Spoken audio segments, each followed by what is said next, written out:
Hi, you're listening to Book Chat with author Vivian E. Moore.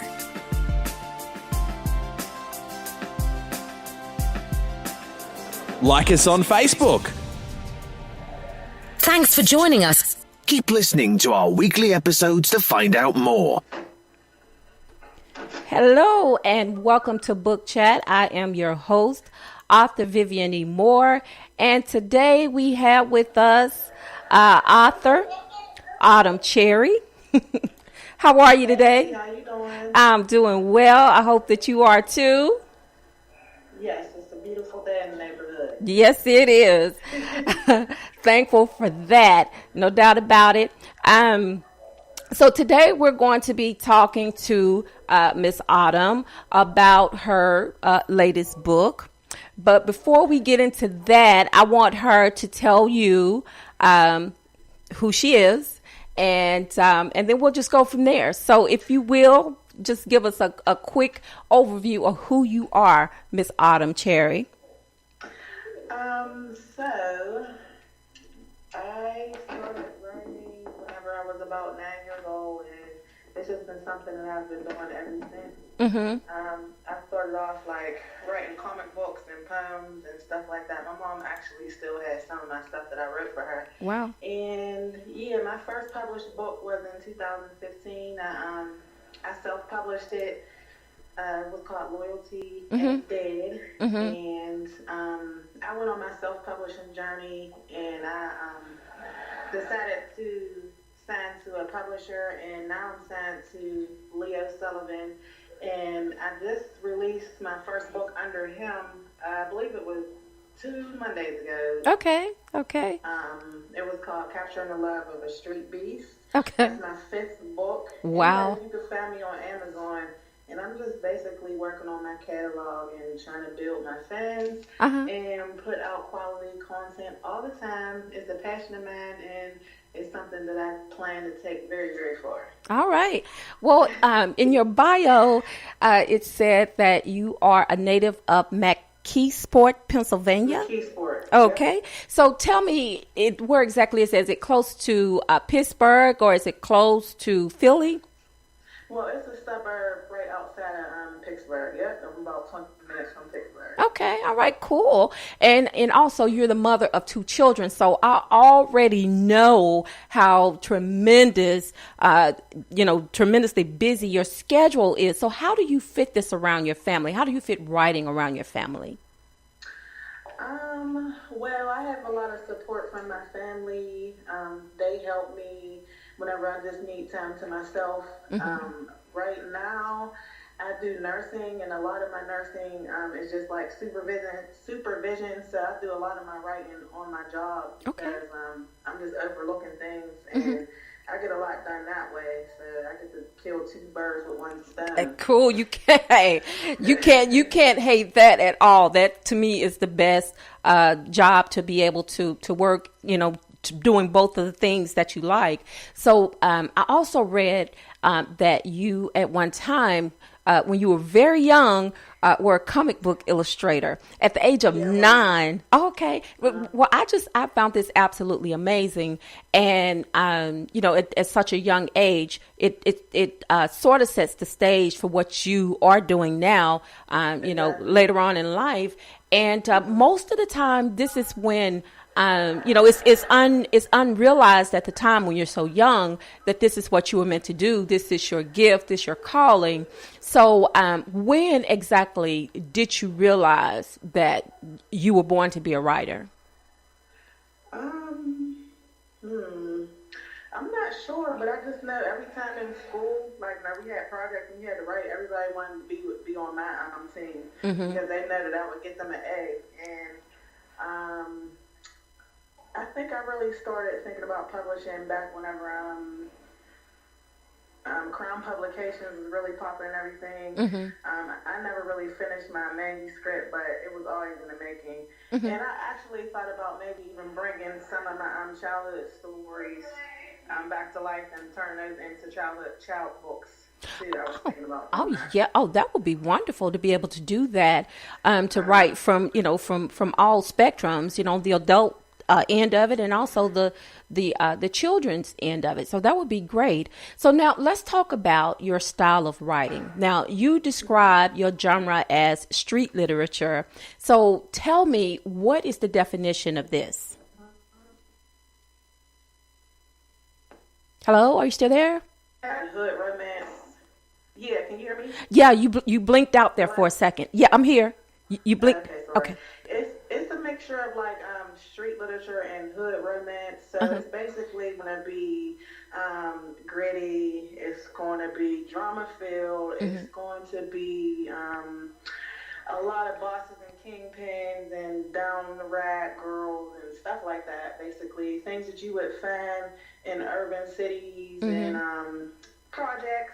You know, Okay. good old black love. All right. So, so you chose this style of writing. Now, I just want to ask this question. Now, you don't have that. It has nothing to do with your background. I'm pretty sure it doesn't.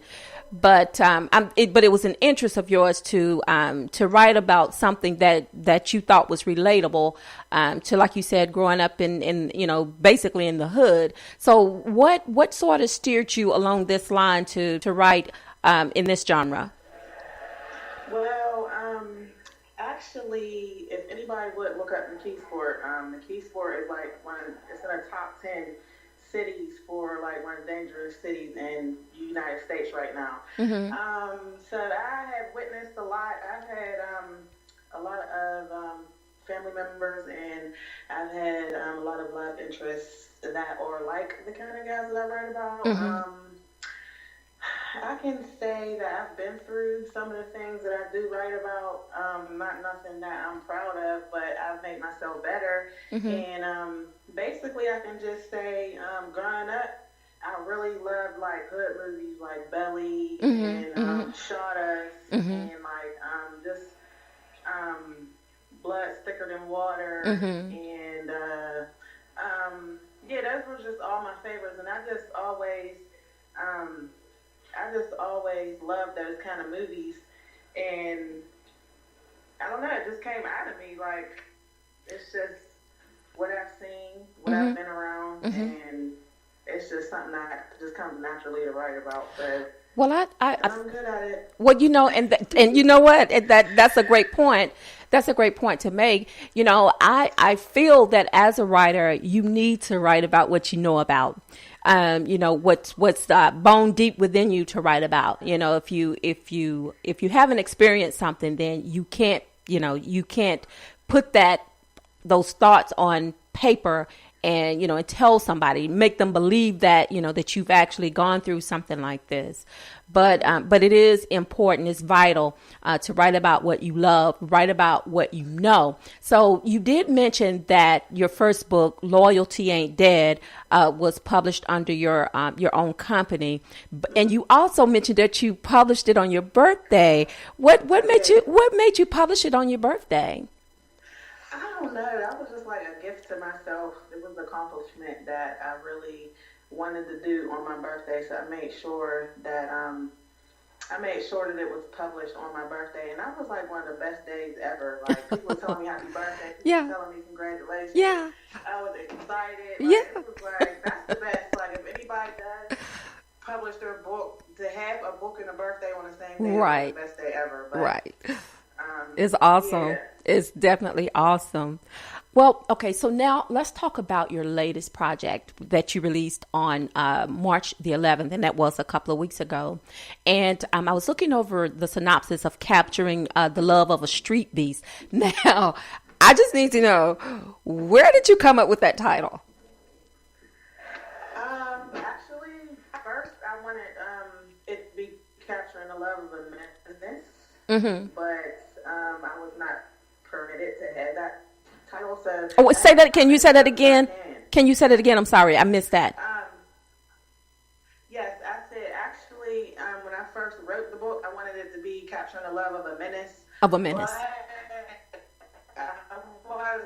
I had to pick a different word. So I had to come as close as I could to that. So a menace and a beast is like the same thing. Basically, it's just like that's just out here in the streets. That's just going crazy. Like Okay. He's just tearing it up. He's tearing the streets up. He's terrifying people, but he's soft towards this girl. Okay. And she found a soft spot in him for her. Okay. Now, I love the names that you've given the characters, Mirage and Confidence, and it's spelled with a K. I love that. So now tell me, you said that Mirage, after she took the Black Spade oath, tell me what that is. The Black Spade oath, they're basically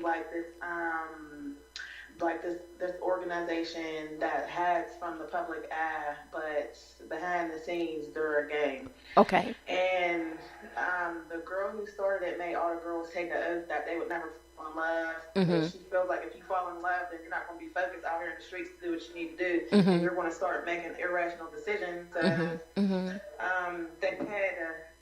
had to take that oath so they don't get caught up in those decisions. And she got tired of it. She wanted to fall in love. She wanted a family, and she went against the grain and dealt with consequences. So this is when Confidence comes into the picture. Now tell me about Confidence. Confidence, he is a guy that he has respect in the street. He of course his money's long. He really wasn't looking to be with anyone, but whenever he came across Mirage, he knew he had to have her. And he's basically trying to turn his life around, but the decisions that he's making is digging him deeper in a hole. Ooh. And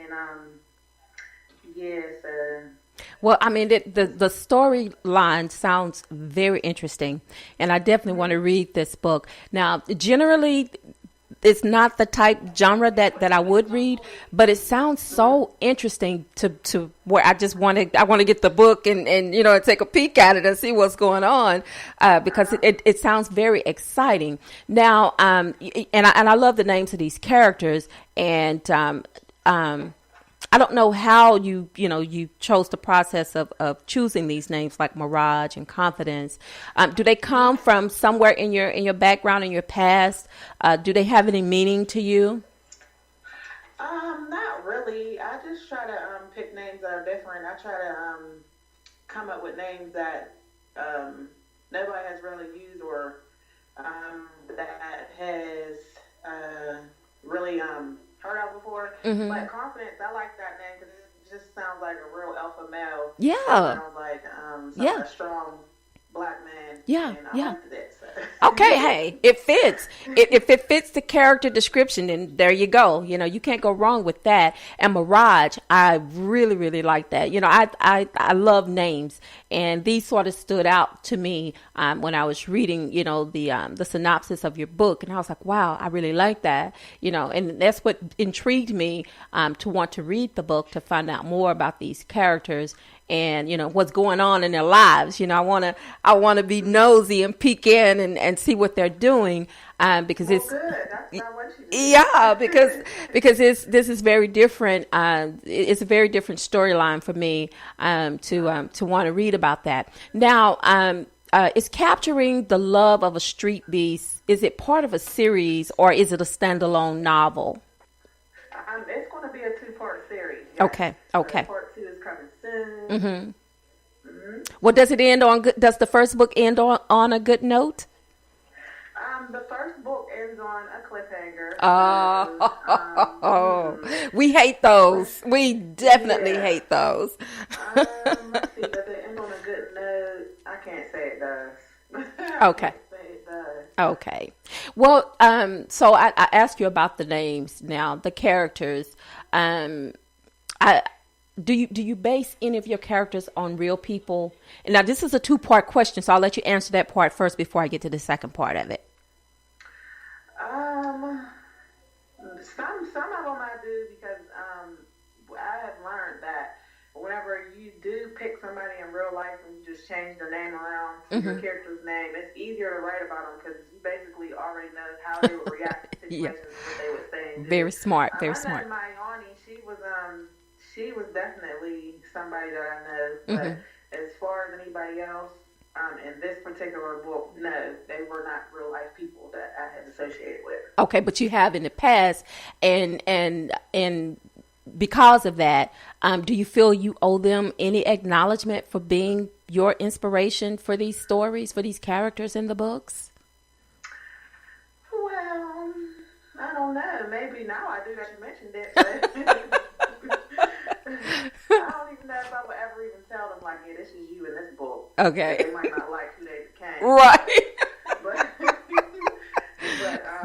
yeah, some people do be like, why don't you put me in your book, make me a character, just don't make me a clown. Oh, I'm like, okay. Yeah.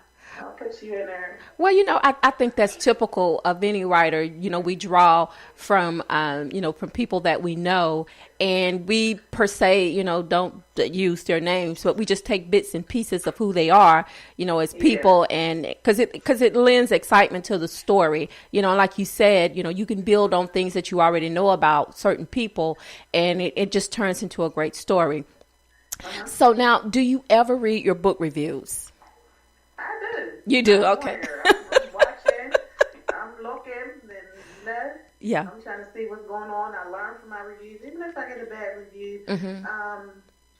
Naturally, any person is going to not really like the review, or it may affect you in a certain way. But at the end of the day, I definitely do take that, and I do incorporate it and try to make my next story better. Okay. And I listen to my reviews all the time. Yep. Well, I think that's important because, you learn from constructive criticism, Exactly. because it's not meant to make you weak. It's meant to strengthen, your skills.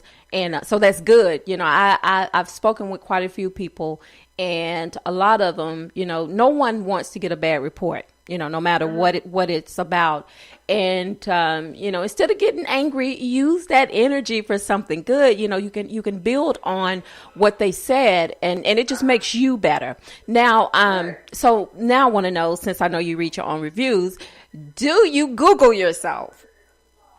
I did Google myself one day, and all this stuff popped up. I'm like, dang. And then I seen people talking about my books. Like, not only do I write books, but I make jewelry and stuff too. So okay. It's very inspirational to see, whenever you think nobody's thinking about you, there's people talking about you, but in a good way.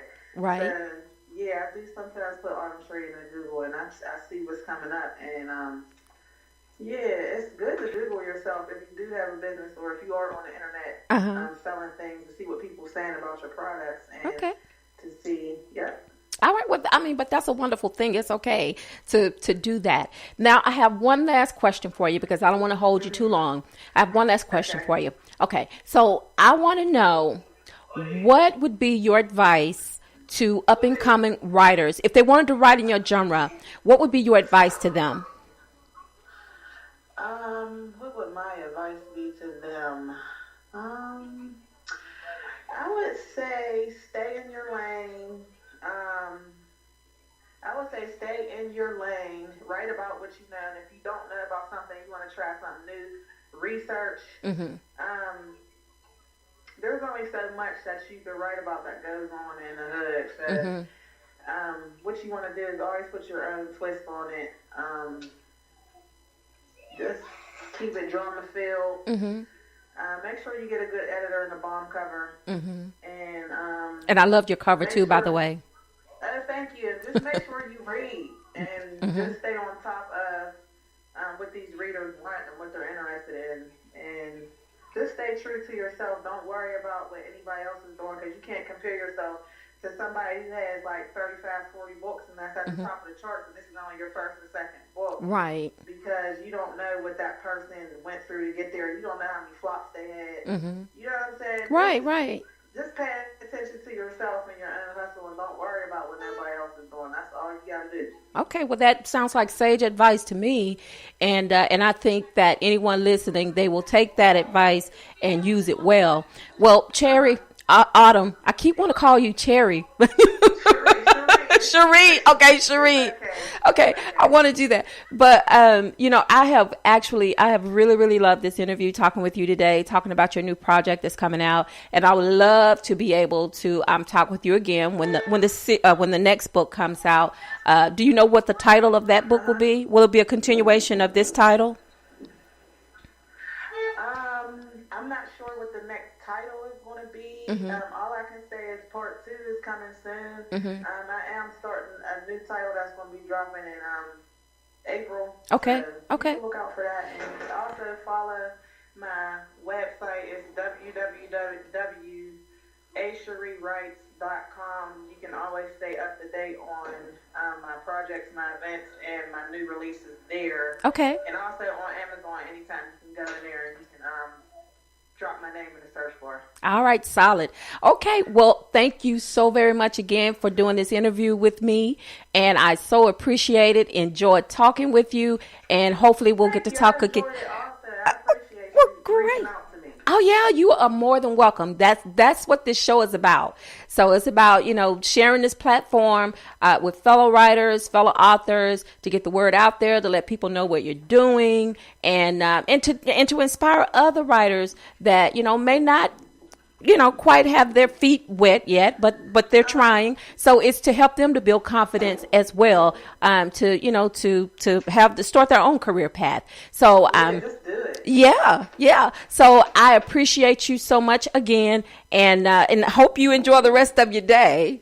Okay, thank you. Everybody follow me on Instagram. I am a Cheree. All right, I hope you have a blessed day too. Thank you. You heard it from her, guys. See you later. Okay, see you. Bye-bye. Bye-bye. All right, folks, that was Miss Autumn Cheree, and I hope that you enjoyed the interview with her today. I certainly did.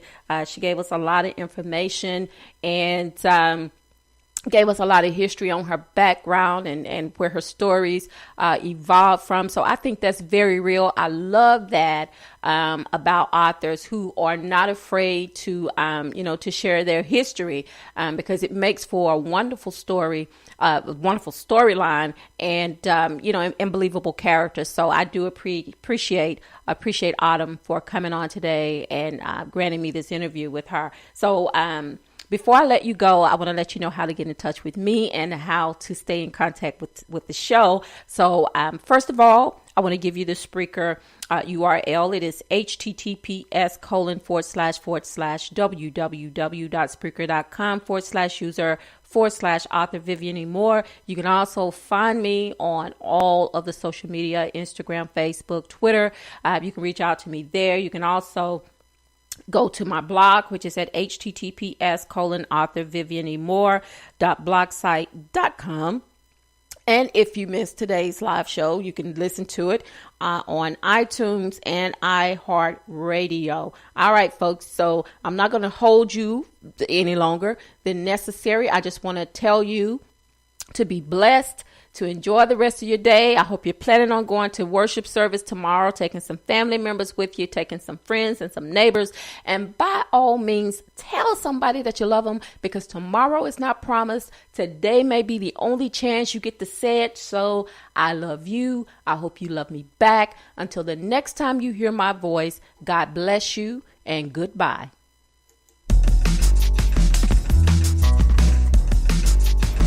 Thanks for listening. If you enjoyed today's show, please head over to iTunes, give us a rating, and leave a review.